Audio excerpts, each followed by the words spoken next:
পহেলগামের বদলা আমরা চাই। ভারত সরকারের পক্ষ থেকে যখন সর্বদলীয় বৈঠক হয়েছিল তখনও বলা হয়েছে দেশের স্বার্থে, নিরাপত্তার স্বার্থে, সন্ত্রাসবাদ মোকাবেলা করার স্বার্থে এবং যোগ্য জবাব দেওয়ার প্রয়োজনে ভারত সরকার যা করবে কংগ্রেস তার সমর্থন করবে। কেন এই মৃত্যু হলো? এই মৃত্যু কি এড়ানো যেত না? কোথায় আমাদের গোয়েন্দা সংস্থার ব্যর্থতা? এখনো তারা ধরা পড়ল না কেন? মোদী সরকারকে প্রশ্ন ছুড়ে দিলেন বাংলার এক নেতা। জম্মু কাশ্মীরের পহেলগামের ভয়াবহ জিহাদি হামলার ঘটনা দেখে থ গোটা বিশ্ব। সন্ত্রাসবাদীদের হামলায় প্রাণ হারিয়েছেন ২৬ জন পর্যটক। এই ঘটনার পর থেকে ভারত ও পাকিস্তানের মধ্যে সম্পর্কের চরম অবনতি ঘটেছে। এই প্রেক্ষাপটে পাকিস্তান তাৎপর্যপূর্ণ পদক্ষেপ হিসেবে লাহোর এবং ইসলামাবাদে নো ফ্লাই জোন ঘোষণা করেছে। এই নিষেধাজ্ঞার ফলে কোনো বিমানকেই এই নির্দিষ্ট আকাশসীমার মধ্যে চলাচল করতে দেওয়া হবে না। ভারত পাকিস্তানের ওপর যে কোনো মুহূর্তে হামলা করতে পারে, সেই ভয়েই রাতের ঘুম উড়ে গিয়েছে তাদের। এই পরিস্থিতিতে ভারত কখন পাল্টা জবাব দেবে সেই আশায় মুখিয়ে ১৪০ কোটি ভারতীয়। এই ঘটনা প্রসঙ্গে মোদী সরকারকে প্রশ্ন ছুড়ে দিলেন কংগ্রেস নেতা অধীর রঞ্জন চৌধুরী। তিনি সাংবাদিকদের মুখোমুখি হয়ে বলেন, পহেলগামের বদলা আমরা চাই। ভারত সরকারের পক্ষ থেকে যখন সর্বদলীয় বৈঠক হয়েছিল তখনও বলা হয়েছে দেশের স্বার্থে, নিরাপত্তার স্বার্থে, সন্ত্রাসবাদ মোকাবেলা করার স্বার্থে এবং যোগ্য জবাব দেওয়ার প্রয়োজনে ভারত সরকার যা করবে কংগ্রেস তা সমর্থন করবে। আমরা বলছি না যে এক্ষুনি যুদ্ধে গিয়ে নেমে পড়ো, সেটা রাষ্ট্রের দায়িত্ব। কেন এই মৃত্যু হলো? এই মৃত্যু কি এড়ানো যেত না? কোথায় আমাদের গোয়েন্দা সংস্থার ব্যর্থতা? এখনো তারা ধরা পড়ল না কেন? পাল্টা শাস্তি দেওয়ার বিষয়ে সরকার কি ব্যবস্থা নেবে সেটা সরকারের সিদ্ধান্ত। তবে সরকার এই বিষয়টা উপেক্ষা করতে পারে না। যদি সরকার তা উপেক্ষা করে তাহলে আমরা তার প্রতিবাদ করব। কি বলেছেন অধীর রঞ্জন চৌধুরী, শোনাব আপনাদের। বাকি যেগুলো কথা বলেন পহেলগামের কথা, আমরা যুদ্ধবাজ নই, বদলা আমরা চাই, পরিষ্কারভাবে বলে দেওয়া হয়েছে। ভারত সরকারের পক্ষ থেকে যখন সর্বদল মিটিং হয়েছিল তখনও বলে দেওয়া হয়েছে যে দেশের স্বার্থে, নিরাপত্তার স্বার্থে, সন্ত্রাসবাদের মোকাবেলা করার স্বার্থে এবং যোগ্য জবাব দেওয়ার প্রয়োজনে ভারত সরকার যা করবে কংগ্রেস দল তা সমর্থন করবে। আমরা কথা বলছি তুমি এখনই যে যুদ্ধ নেমে পড়ো, সেটা রাষ্ট্রের দায়িত্ব, কখন কি করবে না করবে। আমাদের দাবি এই, কেন পহেলগামে ঘটনা ঘটলো, কেন এই মৃত্যু হলো, এই মৃত্যু কি এড়ানো যেত না? কোথায় আমাদের গোয়েন্দা সংস্থার ব্যর্থতা? এখনো পর্যন্ত তারা ধরা পড়ল না কেন? এবং পাল্টা শাস্তি দেওয়ার জন্য সরকার কখন কি ব্যবস্থা নেবে সেটা সরকারের সিদ্ধান্ত। কিন্তু কোনোভাবেই পহেলগামের ঘটনায় সারা দেশ জুড়ে মানুষের যে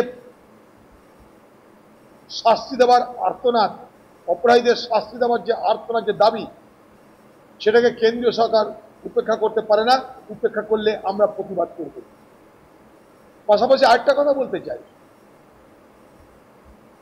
কাশ্মীরের সাধারণ ছাত্রছাত্রী বা কাশ্মীরের সাধারণ মানুষ যারা রুটি রুজির প্রয়োজনে, শিক্ষার প্রয়োজনে, স্বাস্থ্যের প্রয়োজনে ভারতবর্ষের বিভিন্ন রাজ্যে যায়, তাদের প্রতি যেন কখনো কোন রকম অশালীন অন্যায় আচরণ না করা হয়,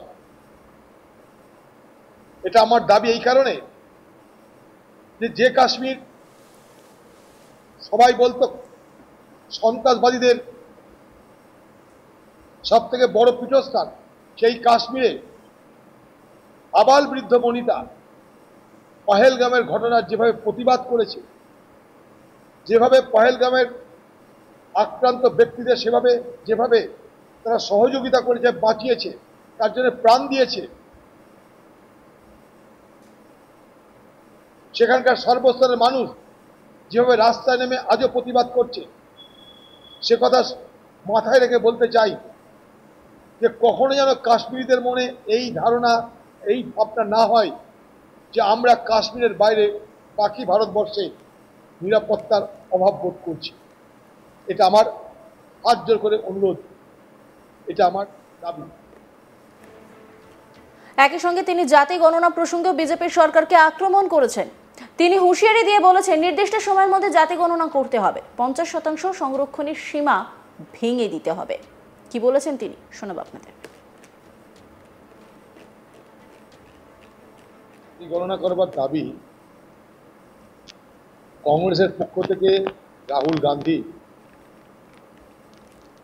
লাগাতার করে চলেছে, আপনারা জানেন। এবং গত লোকসভাতেও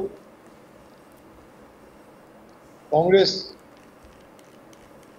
মানুষকে প্রতিশ্রুতি দিয়েছিল যে ক্ষমতায় এলে জাতি গণনা তো হবেই, এবং জাতি গণনার ভিত্তিতে চাকরিতে সংরক্ষণ, সেই সঙ্গে পিছিয়ে পড়া যারা জাতি তাদের জন্য আলাদা করে বাজেটের টাকা বরাদ্দ করতে হবে।